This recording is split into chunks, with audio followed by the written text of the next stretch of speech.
Malayalam big boss season 7 ഇന്ന് ശൈത്യ ആദിലയുടെ അടുത്ത് ചോദിക്കുന്നുണ്ട്. ഏതാണ് കിച്ചണിൽ ഇത്രയും പ്രശ്നങ്ങൾ വരുന്നത്, എന്താ ഇങ്ങനെ വരുന്നതെന്നൊക്കെ ചോദിക്കുന്നുണ്ട്.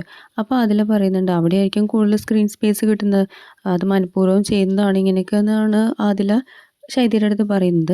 നീ അന്ന് കണ്ടില്ലേ ഞാൻ അന്ന് കിച്ചണിൽ പിടിച്ച് വാങ്ങിച്ചതൊക്കെ, അങ്ങനെയൊക്കെ ചെയ്യുന്ന പോലെ അനുമോളുടെ അടുത്ത് വാങ്ങിച്ചതാണ്, പക്ഷെ അത് പിടിച്ച് വലിക്കുകയാണ് ചെയ്തത്, കണ്ടില്ലേ എന്നൊക്കെ ചോദിക്കുന്നുണ്ട്.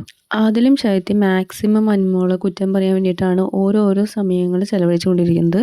ഇത് ഏറ്റവും കൂടുതൽ ആദിലേക്ക് നൂറയ്ക്കാണ് ബാധിക്കാൻ പോകുന്നത്. കാരണം ആദിലയും നൂറയും പിന്നീന്ന് കുത്താണ് അനുമോളെ ചെയ്യുന്നത്. നമുക്ക് ഈ ലൈവിൽ കാണാനായിട്ട് സാധിക്കുന്നത്. സാധാരണ അവർ തമ്മിൽ ഇങ്ങനെ കുറച്ച് പ്രശ്നങ്ങൾ ഉണ്ടെങ്കിൽ തന്നെ ആവശ്യമില്ലാത്തതൊക്കെ വിളിച്ച് പറയുകയൊക്കെ ചെയ്യുന്നുണ്ട്. പക്ഷേ അനുമോളുടെ ക്വാളിറ്റി മെയിൻറ്റെയിൻ ചെയ്യുന്നുണ്ട്. ഒരിക്കലും ഒരു ഫ്രണ്ടിൻ്റെ അടുത്ത് പറഞ്ഞ കാര്യങ്ങളൊന്നും ഒരിക്കലും ഓപ്പണായിട്ട് പറയുകയോ അവരെ മോശമായിട്ട് രീതിയിൽ കാണിക്കുകയോ ഒന്നും നമ്മൾ ഒരിക്കലും ലൈവിൽ കണ്ടിട്ടില്ല, എപ്പിസോഡിലും കണ്ടിട്ടില്ല. പക്ഷേ അതിലെ നൂറി ശൈത്യമൊക്കെ എത്ര കുറ്റം പറയാൻ പറ്റുന്ന അത്രയും കുറ്റം പറഞ്ഞുകൊണ്ടിരിക്കുകയാണ് അനുമോളെ പറ്റിയിട്ട് ലൈവിൽ പോലും. ഇത് ബാധിക്കാൻ പോകുന്നത് നൂറേനെയും ആദിലേനെയാണ്. കാരണം ഇനി ടോപ്പ് 5 വരാനായിട്ട് ചാൻസ് ഉള്ളത് ഇവർ രണ്ടുപേരിൽ ഒരാളായിരിക്കാം, ചിലപ്പോൾ രണ്ടുപേരായിരിക്കാം.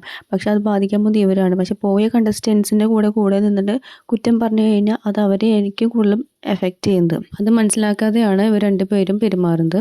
രാവിലെ ഇതേപോലെ തന്നെ ശൈത്യം അതേപോലെ തന്നെ ബിൻസിയും കൂടി അനുമോളെ കളിയാക്കുന്നുണ്ട്. സൂര്യ നമസ്കാരം ചെയ്തു, അത് ആദ്യത്തെ ആഴ്ചയിലുണ്ടായിരുന്നു, പിന്നെ അങ്ങനെ കണ്ടിട്ടുണ്ടായിരുന്നില്ല, പിന്നെ ഇപ്പോഴാണ് ഇത് സ്റ്റാർട്ട് ചെയ്തതെന്നൊക്കെ പറഞ്ഞിട്ട് അപ്പോഴും കുറ്റം പറഞ്ഞുകൊണ്ടിരിക്കുകയാണ്. നമ്മൾ എത്രത്തോളം താഴ്ത്താൻ പറ്റുന്നോ അത്രത്തോളം താഴ്ത്താനാണ് അവർ നോക്കുന്നത്, ഡൗൺ ആക്കാനും നോക്കുന്നത്. പക്ഷെ അത് അനുമോൾക്ക് പോസിറ്റീവായിട്ട് വരാനായിട്ട് സാധിക്കുള്ളൂ.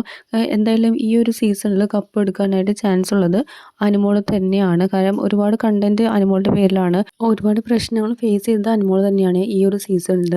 ശരിക്കും ഒരു മെറ്റീരിയൽ അനുമോൾ തന്നെയാണ്. പക്ഷെ മൊത്തം എപ്പിസോഡിൽ നമ്മൾ കണ്ടിട്ടുണ്ടായിരുന്നു സരികയുടെ അടുത്ത് പറയുന്നത്, ഞാനിവിടെ വന്നപ്പോൾ മെറ്റീരിയലാണെന്ന് എനിക്ക് തോന്നിയിട്ടില്ല, ഞാനിവിടുത്തെ ആളുടെ അടുത്ത് സംസാരിച്ചപ്പോൾ പറഞ്ഞിട്ടുണ്ടായിരുന്നു ഞാനൊരു പറയുന്ന ഒരാളാണ് എന്നൊക്കെ പറഞ്ഞിട്ടുണ്ടായിരുന്നു. അപ്പോൾ ബേബിയിലത്തെ ആൾക്കാർ തന്നെ പറഞ്ഞിട്ടുണ്ട് അത് കുഴപ്പമില്ല, കരയുമ്പോൾ കരയണം എന്നൊക്കെ തന്നെയാണ് പറഞ്ഞിട്ടുള്ളത്. പക്ഷേ ഇപ്പോൾ ഞാനൊരു മെറ്റീരിയലാണ് എന്ന് എനിക്ക് നല്ല കോൺഫിഡൻസ് ഉണ്ടെന്നാണ് അനുമോളോട് പറയുന്നത്. എന്തായാലും അനുമോൾ ഈ ഒരു സീസൺ തൂക്കും എന്ന് ഉറപ്പാണ്. എന്തായാലും അങ്ങനെ ആവട്ടെ. കൂടുതൽ അപ്ഡേറ്റ്സുമായി വീണ്ടും വരാം.